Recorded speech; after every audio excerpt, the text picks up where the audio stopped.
Hello everyone, my name is Greg Enriquez, creator of PropWay. I built this Batman suit and I'm going to show you exactly how I did it.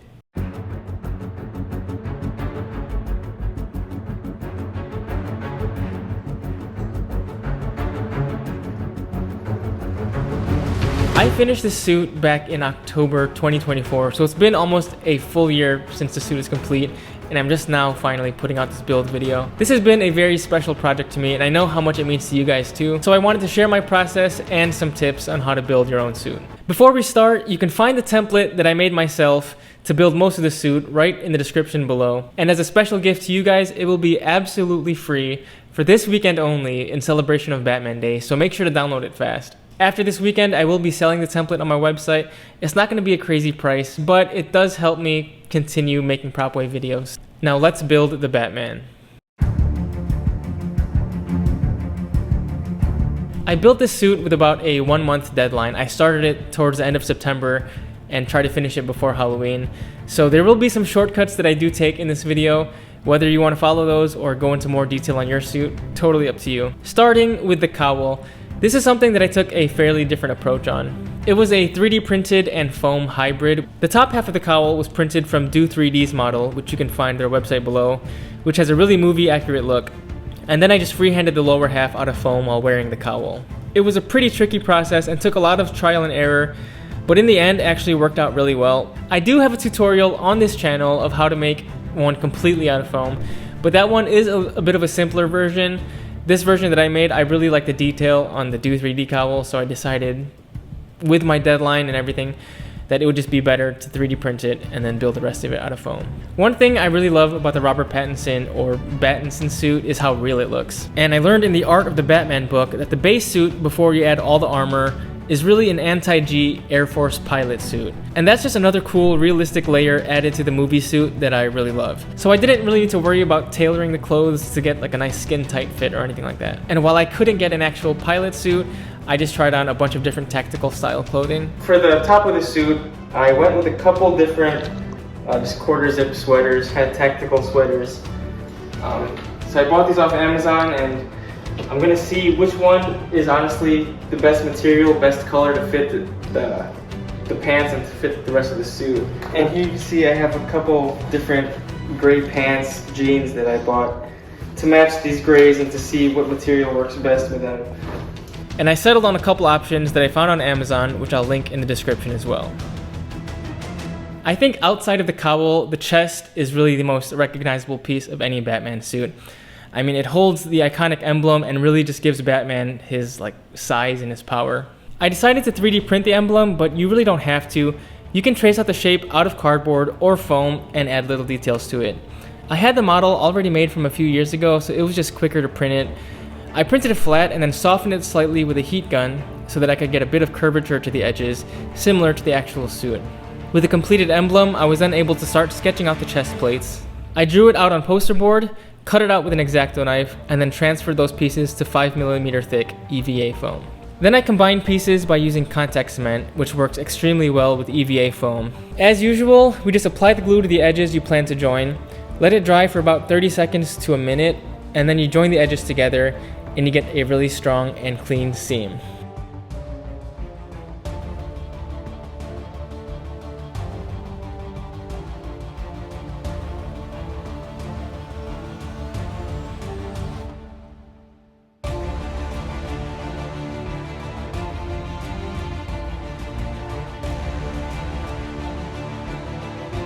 And of course, make sure to work in a well-ventilated area or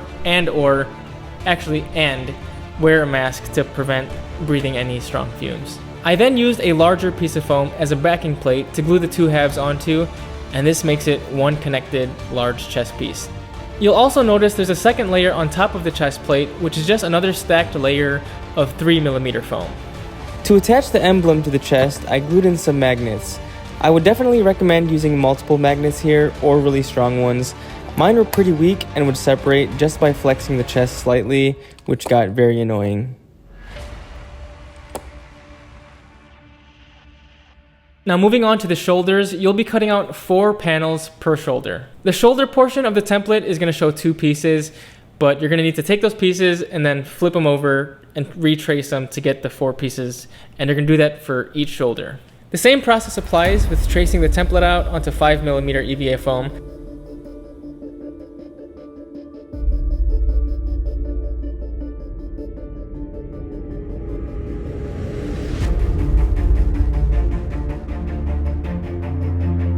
And then cutting and gluing the pieces together to form a full shoulder pad.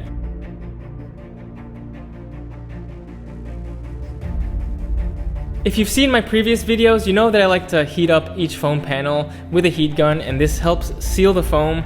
And I like to do that before I glue. If you do it after you glue, those seams are going to start to open up and the glue kind of melts.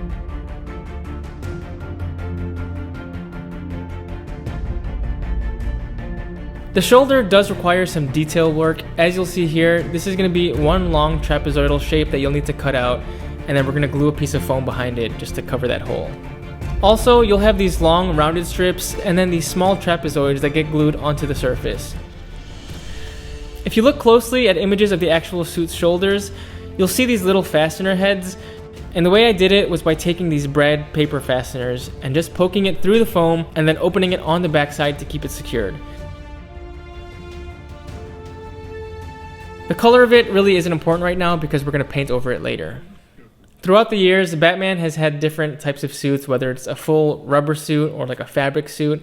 The Battinson suit goes down the route of more armor plating, specifically in the abs region, and for me, this makes replicating the suit so much easier. The shapes are very 2D and pretty standard geometric shapes, so I was able to just lay out the base shirt and freehand the shapes of each plate and lay it out.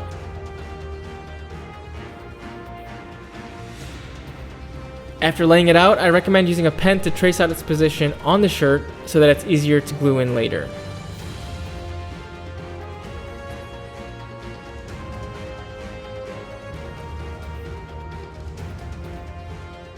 And now we can set those ab pieces aside to paint, and then we're gonna glue them on later.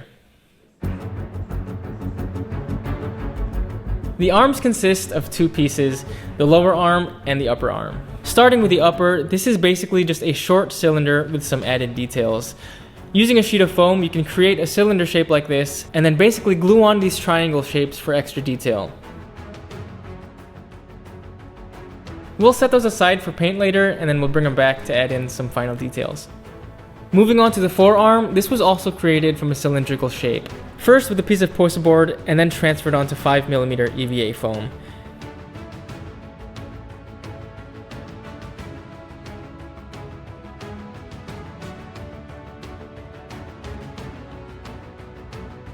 I just taped the edges so that it holds the cylinder shape and set them aside.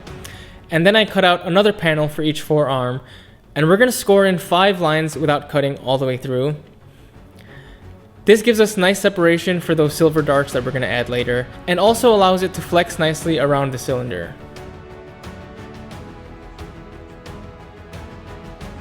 And again, we'll set those aside for paint later.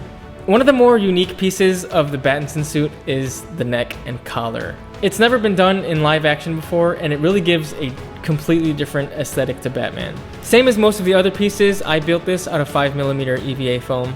Starting off with this ring that will rest on the shoulders, and then adding the actual collar piece around the neck.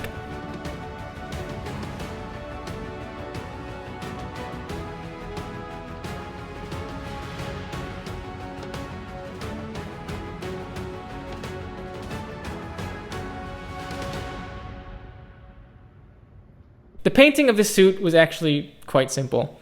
I used black Plastidip for all of the black components, which includes the shoulders, cowl, gauntlets, and the neck piece. And then I used gray Plastidip for the abs, arms, and the chest.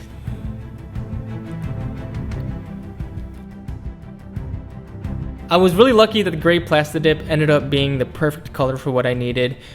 And Plastidip is the finished surface, so no need to add any additional protective coating. If you do use foam for your armor, Plastidip is the perfect paint for it because it does flex with the foam.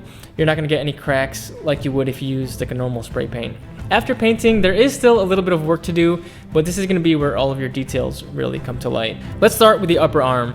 You'll notice there's a strap shown here, which may be some sort of adjusting strap, but on our suit, it's purely cosmetic. After research on various forums, I found these buckles to be from a special company that I will list in the video description, and I think it's a really nice touch of detail to have the exact buckle used on the real suit. I used some 1-inch elastic strap and weaved it through the arm and out the other side, and then attached it to the buckle.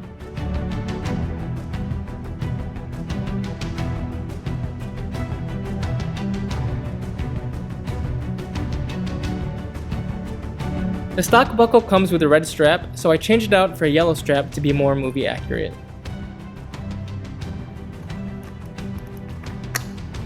Moving on to the gauntlet, to close the edge of this cylinder, I used 3 elastic straps and glued them in place.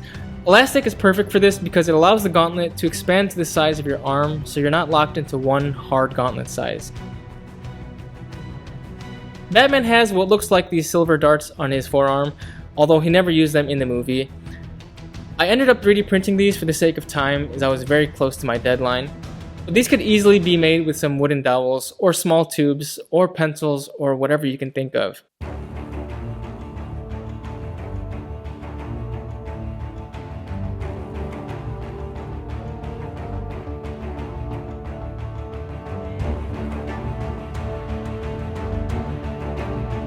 And now I'm going to go over all of the bought items that I used on this suit. Things like the belt, which is a pretty standard police belt, and it has this weaved pattern that is seen on the actual suit.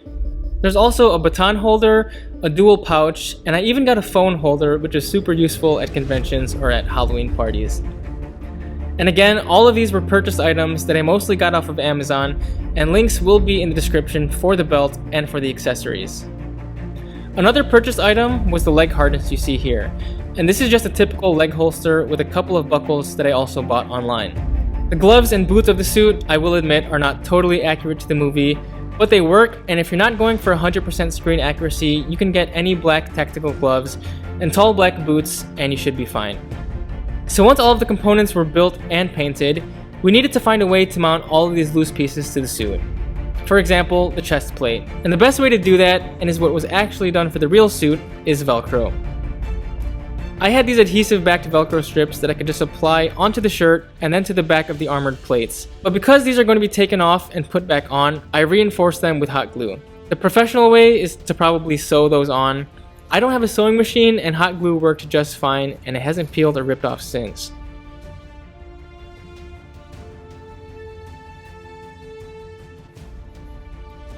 And I did this for the chest, the upper arms, and the neck collar. To attach the shoulders, you can definitely also use Velcro, and honestly, I don't remember why I didn't, but I actually used these snap-on fasteners where one half of the fastener gets crimped to the shirt, and then the other half gets crimped to the foam shoulder itself. And that gives me a ton of flexibility because there's only one attachment point, so you can lift up your shoulder pretty high without any restriction. For the abs, I apply contact cement onto the foam and within those lines on the shirt that we drew a while ago, and then press it on. The edges are critical here, so make sure the edges are fully in contact with glue to prevent the plate from peeling off later on.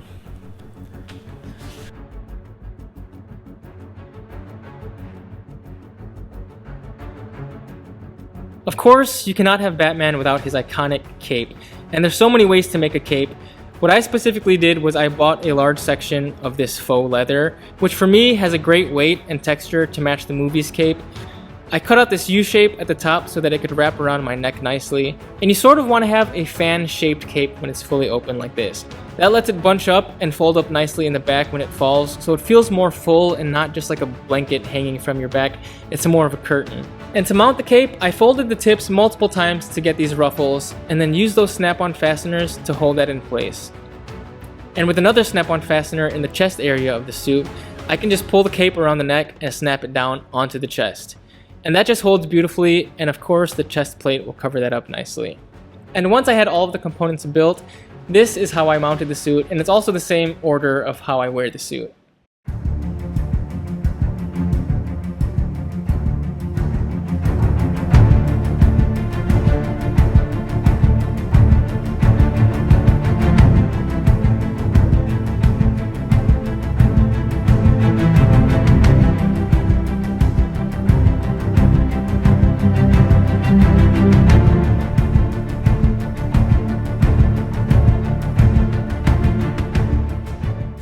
And that is how I made the Batman suit from the Matt Reeves, Robert Pattinson universe. And although there are a lot of components to the suit, I really didn't find it to be that challenging to make, and I think you guys are going to find it to be the same. I think the Dark Knight suit behind me was way more difficult because of that mesh undersuit, and like the plates really had to align perfectly. And Dark Knight suit really feels more like a precision engineered type of suit, whereas the Battinson suit feels like a really rough, kind of dark, thrown together in a dark cave type of suit. And I think that works perfectly for us cosplayers who build essentially the same way. I really hope you guys learned something and try out the build for yourself. I linked all of the parts that I use in the description below, as well as the template, so make sure to check that out. Feel free to leave a comment down below if you have any questions on how I made the suit. If you have any nice things to say, feel free to like the video and subscribe to my channel. Thank you for watching, and I will see you in the next video. Bye.